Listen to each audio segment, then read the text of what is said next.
તો કોઈ ખરાબ કામ કરીને આવો એને પણ આપ મોક્ષ તો અપાવો ને, આશીર્વાદ આપો ને. એટલે મેં એવું પૂછ્યું, કોઈ ખરાબ કામ કરીને આવ્યો હોય તો આપ એને આશીર્વાદ આપો, મોક્ષ આપો. અરે જો કે મારા છોકરા અને છોકરી મરી ગયા છે, પણ જો છોકરી જીવતી હોત અને હું એને રોજ શબ્દ પાડતો, એક બેન કોલેજમાં જાઉં છું તે કોઈ ફ્રેન્ડશીપ કરીશ નહીં એવું કહું છું, રોજ કયા કરું ખબર ને. પણ એક દાડો ફ્રેન્ડશીપ જોડે ફરતી હોય અને તે અહીંયા આગળ 12 વાગે રાતે આવી તો હું એને એમ નાખું તું જતી રે મારી ઘરથી. હું કહું બાય બેન બા બેન બા સુઈ જા, શું કહ્યું ખબર પડી ને. હું એને આશરો નિરાશ્રિત ના બનાવું, પછી એને સમજણ પાડવું. ભૂલ તો થઈ જાય, ભૂલ સાચી થઈ જાય, થઈ ગયેલી ભૂલ છે. આ તો શું છે, આ નવી ભૂલ નથી. આ સમજવા આવે ને બહારી દીકરી ને હું આવી રીતે કહું જો, પછી એને સમજાવું ધીમે રહીને. ના સમજે તો ફરી એકાદ ફરો ભૂલ ખાઈ જાય તો ફરી સમજાવું. એમ કરતા 2-3 ભૂલો કામ થઈ જાય, પણ પેલું કાઢી મેલીએ એ જોખમદારી પી થાય. એ ઇગોઇઝમ થઈ જતું, નવા કર્મ બાંધે છે. આવું ના હોય. આ બધું બની ગયેલું છે. આજે આપણા લોકો શું કરે છે કે આજે આ માણસ પકડ્યો એટલે આ ચોર છે કે છે. મારી પાસે આ જુદી છે. શું નતો પકડ્યો તો હજી ચોર નહોતો, પકડ્યો નતો ત્યાં સુધી એ ચોર નહોતો. એટલે મારા ગજવામાંથી ખુદ કોઈ માણસ 200 રૂપિયા કાઢ્યા હોય, મેં દીઠે ના હોય પણ આ ભાઈએ દીઠા ને મને કહ્યું ભાઈ ફલાણા ભાઈ કાઢી ગયા, તો હું એને ચોર માનતો નથી. તો એ મારતા ફરી આવે ને તો ચોર દ્રષ્ટિ જોતો નથી, કારણ હું જાણું છું સંજોગ વત્સા મોટા રાજાને પણ ચોરી કરવી પડે. શું કહ્યું, કાયમ નો ચોર હોય તેને હું ચોર માનું છું, પણ સંજોગ વસાત જેને ચોરી કરી આપણા લોકો સંજોગ વસાત પકડે તેને જ ચોર થાય છે. અને એને એની દશા ખરાબ કરી નાખે છે. એને એન્કરેજ કરવું જોઈએ. શું કહ્યું, એન્કરેજ કરવું જોઈએ, ડિસ્કસ કરી નાખે. એક વખત માટે ગુનો, આ છોકરીઓ ગુનો પકડાયા નથી માટે કહ્યું આ બધી કોલેજમાં છોકરીઓ જતી હોય એને બદલે દરેક બાપ તો એમ જ રાખે મારી છોકરીઓ સરસ છે. અને ઊંડું જોવા જાય ને અમારે જ્ઞાન પૂછવા જાય તો 100% કેન્સર એવું કહી દે. શું કહ્યું, આમ તો જુગા સારા ખાતે સરસ ને. એટલે એના કરતા આપણે ડાયા થઈ જવું સારું કે આય બેન બા સુઈ જા, બહાર ગાડી મેલીએ 12 વાગે. આપણો મગજ ખસી જાય. નિર્બળતા છે ને, મગજ ખસવું જોઈએ. નિર્બળતા સબળતા છે. એમાં છોકરીનો ફ્રેક્ચર કરી નાખે, છોકરી ક્યાં બધી આશરો લે, પછી કોઈ મુસલમાન પકડી જાય. એને સુધારો, બગડેલા ને સુધારો. તો બગડેલા ને બગાડો નહીં, બગડેલા ને સુધારો. આ કાળ કળિયુગ છે. અને તમારી જાતને તમે તપાસ કરશો તો તમે કેટલા બગડેલા છો તમને પોતાના માલમ પરથી કઈક બગડેલા છીએ. આપણે પોતાના માલમ પડે ના પડે તો પછી આવું ના કરો. જો સમજ પાડો એને ખોટું છે આ, એ બધું એ રીતે સમજાવો. મારી પાસે એટલા હું એને સમજાવી શકીશ. શું કહ્યું, પણ તે આવું ના કરો. કાઢી મૂકે છે, છોકરાઓને કાઢી મૂકે છે, છોકરા ખરાબ થઈ જાય છે. તો એક બાપ તો મને કહે છે શું દાદા છોકરો દારૂ પીને રાતે 2 વાગે આવે છે અને મસ્ત થઈને પડી રહે છે. ઊંઘે છે નહીં, નાખોનો ઘાટ બોલે છે. તમે ઊંઘો છો કે નહીં? અરે મને આ જોઈને મને ઊંઘ જ નહીં આવતી કે છે. તમારો દોષ છે, એનો દોષ નથી. ઊંઘે છે એનો તો ભોગવે એની ભૂલ છે. તમે ભોગવો છો. તમે ગયા અવતારમાં એન્કરેજમેન્ટ કર્યું ફરું અને તેનું આ ફળ ભોગવી રહ્યા છે. ભોગવેની ભૂલ છે મારી ભાષામાં. શું છે, ભોગવેની ભૂલ. એ જરા વધારે ડિટેલમાં સમજાવો. ભોગવેની ભૂલ એવી વસ્તુ છે કે આજ ભાઈનું ગજવું કપાયું 2000 રૂપિયા. 2000 રૂપિયા તમારું ગજવું કપાયું એટલે કાપનારો માણસ ભોગવતો નથી. અત્યારે તો એ જલેબી બલેબી ખાય મજા કરે. એટલે જે ટાઈમે કપાયું તે ટાઈમે કોણ ભોગવે છે એની ભૂલ છે. જો દુઃખ કોણ ભોગવે છે કે જેનું કપાયું તે દુઃખ ભોગવે છે.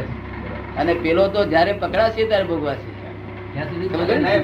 એટલે આ ખરેખર ભોગવે એની ભૂલ છે. મારું કેમ ના કપાયું, તમારું જ કપાયું, તમારા ભાઈ ક્યાંથી આવી ગયું, આ ના કપાયું. જેમાં 5-6 હતા તે ના કપાયું, 2000 કેમ કપાયું. એની પાસે બધા સારો છે. આ તો જોઈ વિચારીને બધું બોલે છે. એક શબ્દ અમારો ચેકવા જેવો નથી. અને ભાવિ તીર્થંકરો ચેકશે નહીં, કારણ કે આ શબ્દો મારા નથી. આ તો જો મારા હોત તો ચેક જ. જેની મમતા વાળો શબ્દ હોત ને ચેકવો જ જોઈએ. જે શબ્દ મમતા વાળો છે એને ચેકવો જ જોઈએ. તો નિર્મમત શબ્દ શું એટલે આપણે સમજમાં આવ્યું ને કે ભોગ. એને શું સમજવું જોઈએ કે આ મારી ભૂલ છે, કપાતાની સાથે મારી જ ભૂલ છે. તો એક ખોટ ના બદલે 2 નહીં ખાવ તમે. પેલી તો 2000 ગયા ને ઉપરથી ચિંતા કકડાટ તો બીજી 2 ખુદી ખોટ ખાવ છો. એક જ ખોટ ખાવી જોઈએ માણસે. જમા કરવી. જે અનિવાર્ય ખોટ છે એટલી જ ખાવી જોઈએ, તેને બદલે આ નિવાર્ય ખોટ નહીં પણ બીજી ઉભી કરે. આપણે કેમ લાગે છે? એટલે આમ બધા આ બધા શીખવાડી દીધું, એક જ ખોટ ખાય બધા, બે ના ખાય. શું કહે? આ જગત આખું બે ખોટ ખાય છે. એવું આપના અનુભવમાં આવ્યું? એક તો ગયું 2000 ઉપરથી કંકડા, અરે પ્યાલા ફૂટી ગયા, નોકર હાથમાંથી છૂટી ગયા કે ભાઈ કડાપો અલા ફૂટી તો ગયા, ત્યાં ગયા આવે એની પાસે કઈ એવું બોલ કે હસવું આવે, જરા આનંદ થાય. એ તો ગયા કોણ, એની કોણ ના કરે, એ જમાઈ એકલા ની કોણ કરવાની હોય, બીજા કોઈ કોણ ના કરવાની. નાનો જમાઈ હોય તો એની કોણ કરવી પડે. હા, અને પાલા ની કોણ, જોડા ની કોણ, ગમે તેની બધી કોણો કરવાની છે. ગયું એટલે આપડે શું વાત કરવાની બીજી. તો જો બિચારા તકલાદી હતા ફૂટી ગયા, એવું કેવું જોઈએ આપણે? આ બિચારા તકલાદી છે તો ફૂટે નહીં તો બીજું શું થાય? એ ફૂટવા માટે જ આયા છે, એ ફૂટવા માટે આયા છે, એ કાયમ રહેવા માટે નથી આયા. શું કહ્યું? અને એ ફૂટે નહીં તો કારખાના વાળાને કારખાનો ચાલે નહીં. આ ધોતી મારું ફાટે નહીં તો આ મિલવાના મિલ છે ચાલે માટે બરોબર છે, કરેક્ટ છે બધું જગત. આપ એમ કહો છો, નોકર ફોડતો જ નથી, નોકર ફોડતો જ નથી. આપ એમ કહો છો કે જગત ના સંચાલનમાં કોઈ વ્યવસ્થા શક્તિ છે, વ્યવસ્થિત શક્તિ ને પ્રારબ્ધ વચ્ચે નથી. તો પ્રારબ્ધ જેવી વસ્તુ કોઈ છે શું ખરી? કહે છે બળવંતભાઈ આ સાહેબ? જગત ને વ્યવસ્થિત શક્તિ રાખે છે એવું આપ કહો છો, ચલાવે છે વ્યવસ્થિત કોઈ શક્તિ. તંત્ર છે? તો એ એને અને પ્રારબ્ધ વચ્ચેનો શું સંબંધ છે? પ્રારબ્ધ વસ્તુ છે. આ પ્રારબ્ધની માન્યતાનો સમજમાં ફેર થઈ ગયો, પ્રારબ્ધની સમજણમાં ફેર થઈ ગયો છે. આજે પ્રારબ્ધ અને પુરુષાર્થની લાઈન ઓફ ડિમાર્કેશન લોકોની પાસે છે નહીં. આજ પ્રારબ્ધ ને પુરુષાર્થ કે છે મનુષ્ય, આજના મનુષ્યો શું કે છે? એટલા માટે મારે આ ભેદ કરી આવવો પડ્યો નવેસરથી. અને તે એક્ઝેક્ટ આપ્યો છે કે તમને એક દાન આપ્યું, બધાએ કહ્યું ભાઈ બળવંતજી તમારે આપવું પડે, 2000 તમારે આપવું પડે. એટલે તમે આપ્યું ચૂમાઈને, શેનાથી આપ્યું? આપવું પડે. આ બધા દબાણથી. મનમાં એમ થયું કે અહીં ક્યાં આવી ફસાયો, ખબર પડે ને? આ દાન તો અપાઈ ગયું.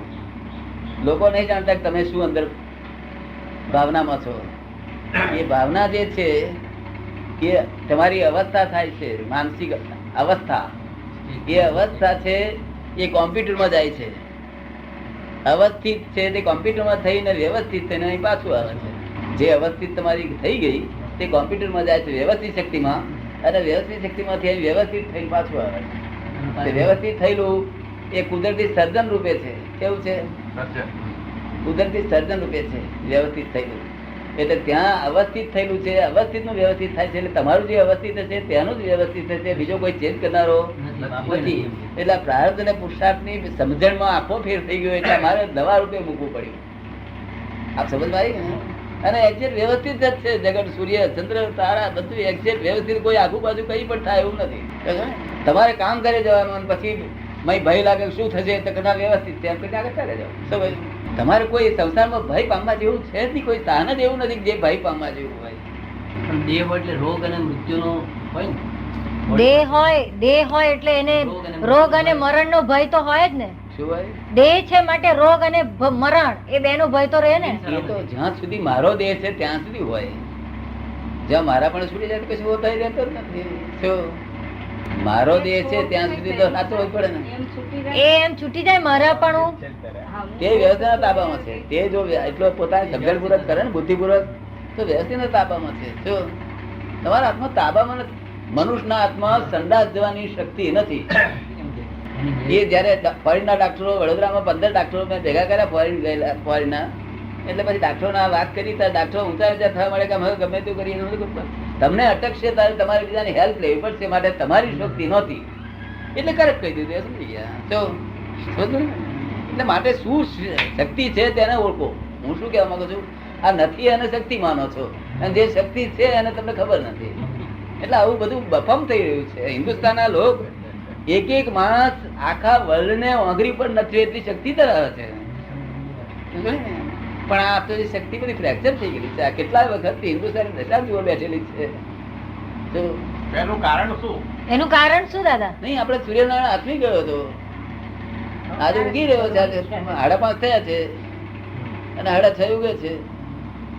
તો તૈયારી થઈ રહી, ઝડકાટ મારી રહ્યો છે. હું તો જોઈ રહ્યો છું કે તૈયાર થયું છે. અત્યારની પરિસ્થિતિ તો એવી છે કે ઉપરથી બધાને એમ લાગે છે કે અંધારું છે. અત્યારે બધાને એવું લાગે છે કે બહુ અંધારું છે. હા, બધાને અંધારું ખૂબ લાગે છે, ખૂબ જ લાગે. મોટા મોટા પ્રધાનો મને કહે છે, દાદાજી શું થશે? મેં કશું તમારે ઘેર બગડશે જો તમે પાતળા નહીં રહો તો. દુનિયામાં હિન્દુસ્તાન બગડવાનું નથી. હિન્દુસ્તાનમાં સંતો છે, મહંતો છે, જ્ઞાની પુરુષો છે. હિન્દુસ્તાનનું શું થવાનું છે? પણ આનો કાળ થઈ રહ્યો છે, એનો ખલાસ કાળ ખાલી થવા આવ્યો છે, પૂરો થવા આવ્યો છે. અને 2005 તો એક્ઝેક્ટ આમ થઈ ગયું હશે એમ કહ્યું છે. શું એટલે અત્યારે થઈ રહ્યું છે. એટલે સુધારવા માટે બહુ બગડી રહ્યું છે. કેન્દ્ર આ સુધારવા માટે બગડી રહ્યું છે. આ સુધારો થઈ જ રહ્યો છે, પણ અંદરથી આ ક્રાંતિ રૂપે જે જૂની આપણી બિલીફો છે ને તે હેરાન કરે છે આપણને. નવી બિલીફ બેસતી નથી, જૂની બિલીફ હેરાન કરે છે. આ સમજાવા ને એવું કશું છે નહીં, કશું બગડ્યું જ નથી. અને આ સ્ત્રીઓ છોકરીઓ જે છે ને એ તો આપણી ઇફેક્ટ છે, આપણો પરિણામ છે. હિન્દુ લોકોએ આ દુનિયામાં કોઈ લોકોએ જે કોઈને ત્રાસ ના આપ્યો એટલા હિન્દુ લોકોએ આ હરિજનોને, વિધવાઓને ભયંકર ત્રાસો આપ્યા છે.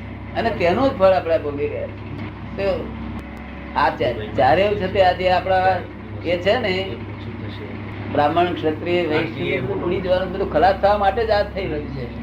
આ હિન્દુ મુસ્લિમ નું જે વૈમનસ્ય છે, કારણ કે આ જે જયારે બિલ્ડિંગ બાંધ્યું હતું, આ જયારે વર્ણ વ્યવસ્થા નું બિલ્ડિંગ બાંધ્યું, એટલું સુંદર ડિઝાઇન વાળું હતું બિલ્ડિંગ.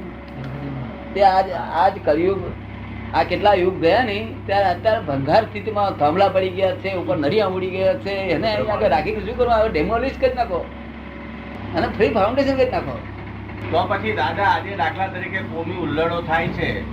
હિન્દુ મુસલમાન, આ હિન્દુ મુસલમાન ના કોમી હુલ્લડો થાય છે. હિન્દુ મુસલમાન જુદી વસ્તુ છે. હિન્દુ મુસલમાન આપણો હિન્દુ અને મુસલમાન તો આપણા પાડોશી છે, એ આપણને આવી રીતે થયા જ કરવાનું.